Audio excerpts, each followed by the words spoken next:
Welcome to the exploration of a man who didn't just predict the future, he designed it.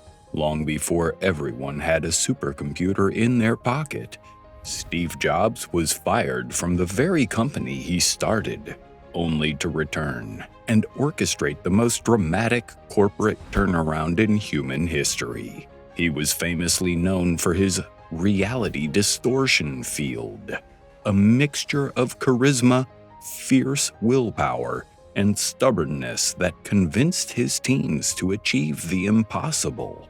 Stay tuned until the very end of the video as we break down the secret high-stakes boardroom coup that nearly erased Steve Jobs from history, and how he used that failure to launch his greatest era of innovation.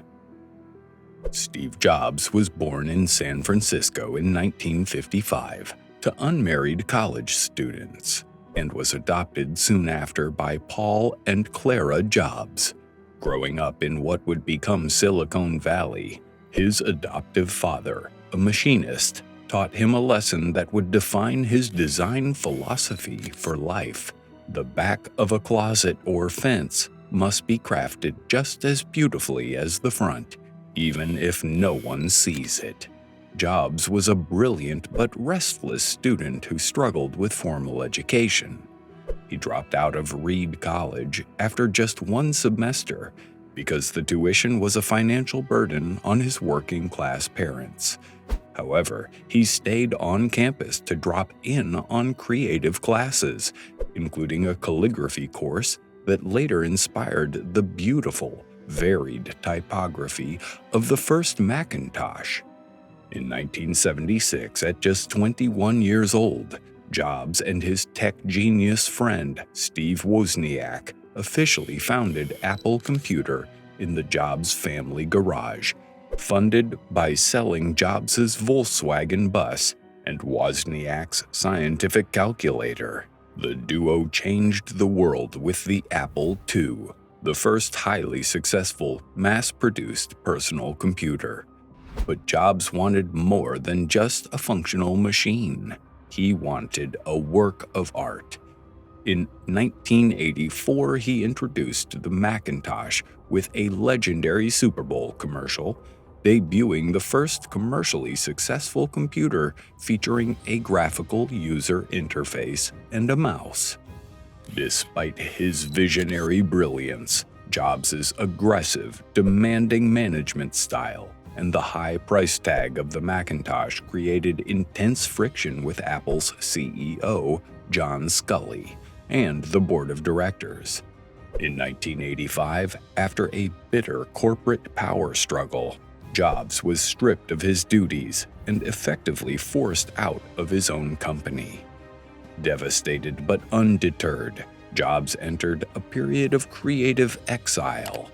He founded a new computer company called Next and purchased a small, struggling digital animation studio from George Lucas for $10 million. That studio was renamed Pixar, and it went on to revolutionize cinema with Toy Story in 1995, making Jobs a billionaire.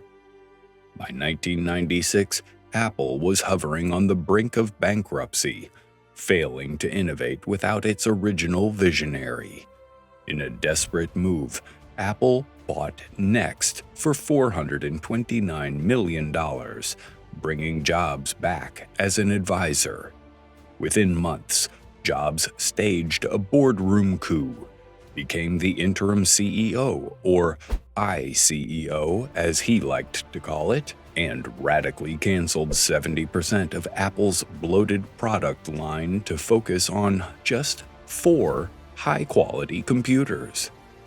Partnering with a brilliant young British designer named Jony Ive, Jobs launched the iMac G3 in 1998, a translucent, candy-colored computer that proved technology didn't have to be a boring beige box. He replaced the old corporate culture with his obsessive focus on minimalism, perfectionism, and sleek user experience. Under his restored leadership, Apple didn't just survive. It began to completely redefine modern consumer electronics.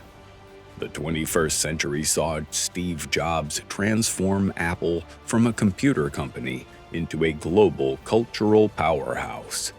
In 2001, he introduced the iPod, telling the world to put 1,000 songs in your pocket, and paired it with the iTunes Store, completely saving a music industry crippled by internet piracy.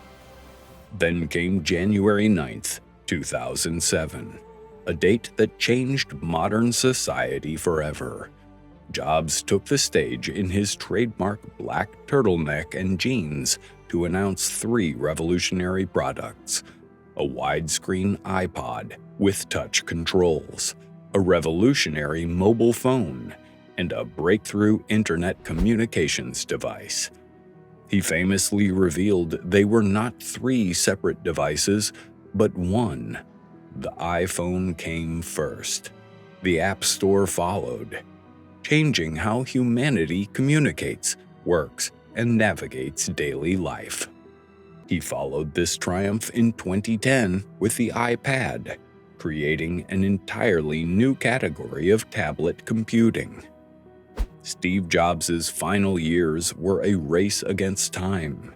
Diagnosed with a rare form of pancreatic cancer in 2003, he initially resisted conventional medicine in favor of alternative therapies, a decision that remained a point of immense controversy.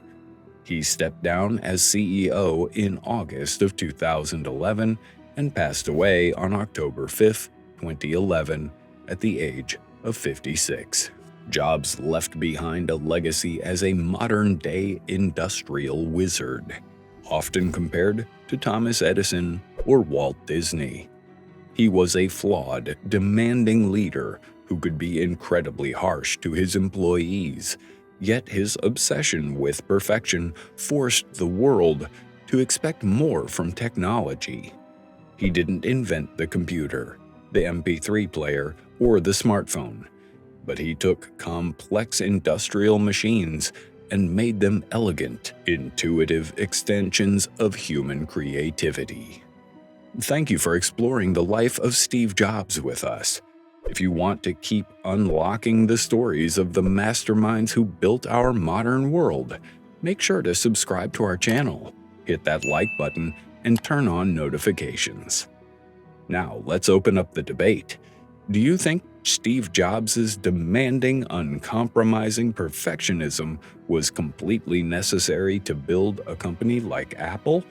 Or could he have achieved the same success with a gentler approach?